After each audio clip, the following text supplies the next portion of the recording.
और Lahore high court का बड़ा फैसला, गवर्नर बलीगुर रहमान का नोटिफिकेशन मुअत्तल कर दिया। वजीर आला पंजाब परवेज इलाही और सूबाई काबीना बहाल हो गई। परवेज इलाही कहते हैं मुंतखब हुकूमत पर शब खून मारने की कोशिश नाकाम हो गई। मोनिस इलाही बोले एतमाद का वोट लेने के फौरी बाद असेंबलियां तोड़ देंगे। स्पीकर सिफ्तैन खान ने भी असेंबलियों की तहलील की बात दोहरा दी। बड़ी अदालत का बड़ा फैसला, आइन शिकनी का रास्ता रोक दिया। अवामी अदालत के बाद आईनी अदालत में भी PTI को फतह मिल गई। लाहौर हाई कोर्ट ने गवर्नर बलीगुर रहमान का नोटिफिकेशन मुअत्तल कर दिया। वज़ीर आला पंजाब परवेज इलाही और सूबाई काबीना बहाल हो गई। वज़ीर आला ने असेंबली की तहलील से पहले एतमाद का वोट लेने की यकीन दहानी करा दी। अदालत आलिया ने 6 सफ़ात पर मुश्तमिल तहरीरी हुक्मनामा भी जारी कर दिया। परवेज इलाही ने अदालती फैसले पर कौम को मुबारकबाद दी। कहा मुंतखब हुकूमत पर शब खून मारने की कोशिश नाकाम हो गई। सेलेक्टेड गवर्नर ने 58 टूबी बहाल करने की कोशिश की, लेकिन इसका रास्ता रोक दिया गया। मोनिस इलाही का कहना था अदालत ने वज़ीर आला से एतमाद का वोट लेने का कहा है। एतमाद का वोट लेने के फौरी बाद असेंबलियां तोड़ देंगे। बहुत एहतराम करते हैं। अदालत ने हमें कहा है कि जी आपने लेना है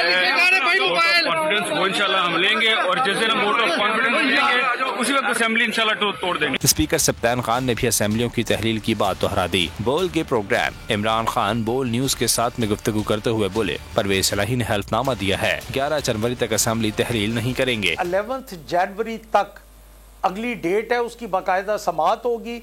and if I am not wrong कि उससे पहले आप वो ले लेंगे वोट ऑफ कॉन्फिडेंस। पहले हम चीफ मिनिस्टर का पोजीशन उनकी क्लियर करेंगे। अगर चौधरी परवेज इलाही साहब क्लियर हो जाते हैं, वोट ऑफ कॉन्फिडेंस ले लेते हैं, तो अल्टीमेटली फिर उनकी जो बात है तो वो तो वही है ना कि रेजोल्यूशन ऑफ असेंबलीज। पंजाब में अगला लाहे अमल क्या होगा? PTI और काफ लीग की क़यादत के सुलह मशवरे जारी हैं। अगर आपको ये वीडियो पसंद आई है तो हमारे चैनल को सब्सक्राइब करें और बेल आइकॉन पर क्लिक करें। हकीकी आजादी की जंग में बोल भी कप्तान के हमकदम। इलेक्शन कराओ मुल्क बचाओ की लाइव ट्रांसमिशन, दिखाई लम्हा बा लम्हा सूरत हाल। रील और रेटिंग में भी बोल न्यूज रहा नंबर 1। सब्सक्राइब करें और बेल दबाएं ताकि कोई खबर रह न जाए।